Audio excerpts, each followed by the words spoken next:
How to geotag your photos. What's up, guys? Chris M. Walker from Superstar SEO and Legiit here. I'm getting ready to move into a new office here in about 10 days or so, and I was getting things set up for my new Google business to help with Google Maps ranking and all that stuff. And while I was doing it, I was geotagging some images, and I thought I would go ahead and show you guys how I go about that. So let's dive into it and get started.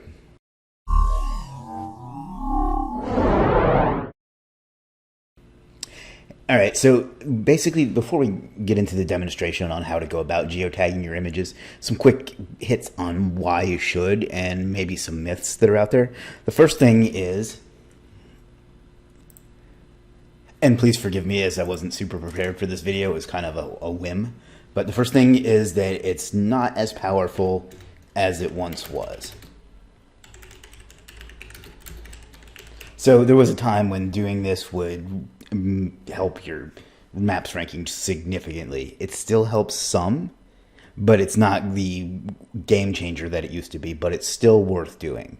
And then why do you want to geotag images? There's a few reasons. It helps with Google Maps ranking,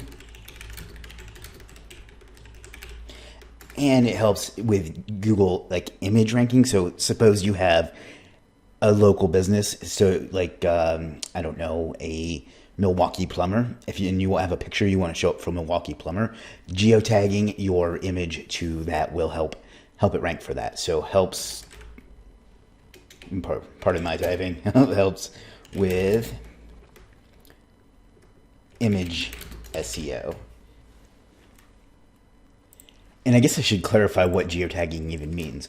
What you're doing is you're taking some what's called metadata from an image or a picture file and adding in that data to that photo. Metadata is data that describes other data.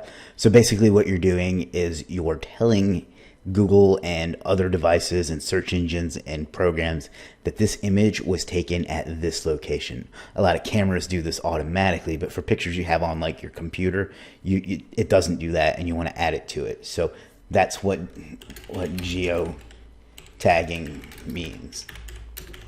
Adding location information to a picture. And then where do you want to put these? I do it for, well, that's not really true. I used to do it for any image I put anywhere. I find that it doesn't really make much difference when you put it on a website, that a lot of WordPress themes are going to strip it out. But I do it mostly for Google Maps and for things like citations, like Yelp and so on. So that's kind of just some quick questions that I thought you might have before we get into the demonstration. I just want to show you quickly how you go about geotagging an image. So I'm here at a tool called imagemeta.io. It's a free tool, and I think they have a $20 a year one that you can get for more images and things like that. But for the most part, it's free and it's simple to use. So basically all you're going to do is you're going to come to imagemeta.io, and I'll leave a link to that in the description. You're going to click Browse. You're going to find the image that you want to add. This, for example, is going to be, if you want to see it, the building where my new office will be. So we're going to click on that.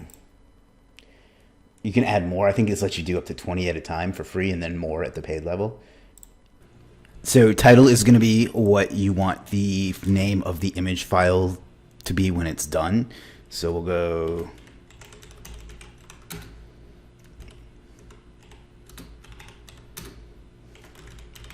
outside. The address I'm going to have to look up really quick, so 1 second. All right, so that's 2411 North Oak Street. You don't have to put in the zip code. And then here you can put in up to 10 keywords. I'm just going to do a couple.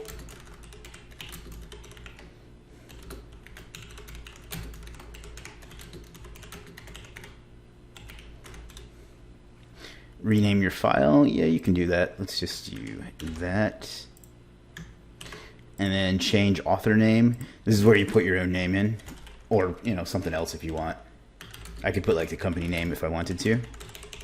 And then you're going to click continue. And that's going to be sent right over to your email in just a minute. So let's go take a look at our email. So as you can see, we got an email in less than a minute, and we just go to download now.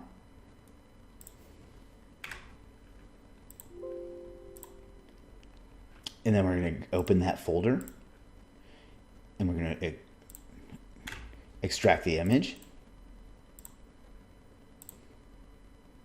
And now let's look at the difference between the original and the current one.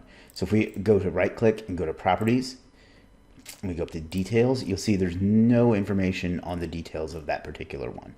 Now if we go over to the Geotag one, you can see it says the name that we gave it, Superstar SEO Outside. You can go to properties. You can go to details. You can see it put in the keywords that we gave it, the author that we gave it, and most importantly, it has the geo coordinates of the image. So now Google and other things will know that where this image is located, and it'll hopefully help it rank for it. Now, I'm not quite ready to upload this to my GMB yet because I'm not moving for about 2 weeks, a little less than 2 weeks. But if I did, I could upload this and Google would know where it is. And if I was to embed this on like a property with some DA, like a Blogspot or maybe a PBN or something, it would help it rank in Google Images as well. So that's pretty much it, guys. All you have to do is come to imagemeta.io, drop your image in here, up to 20 at a time, put in the information, and then process it and download your new images. That's seriously it. It's only takes a couple minutes, so it's worth doing, especially for your Google business and your citations and stuff like that. So this is just a quick tutorial I figured I'd show you while I was going about it. If you got any questions or anything, ask in the comments. I know one of the questions is going to be, does geotagging even work anymore? I thought it got stripped everywhere. Like I said, it's not as effective as it used to be, but the people that tell you that it gets stripped everywhere don't really understand what they're talking about. So it definitely works. It's definitely worth the time, especially to have, because it only took a few seconds. And if you think that's too much time, get your VA or something to do it. But it's definitely worth doing. The tool is completely free, and it's more than you'll ever need. So check that out. If you have any questions, let me know in the comments. Otherwise, I'll see you in the next video, assuming that you click the like, subscribe, and notification bell. Take it easy. This is Chris. I'll see you soon.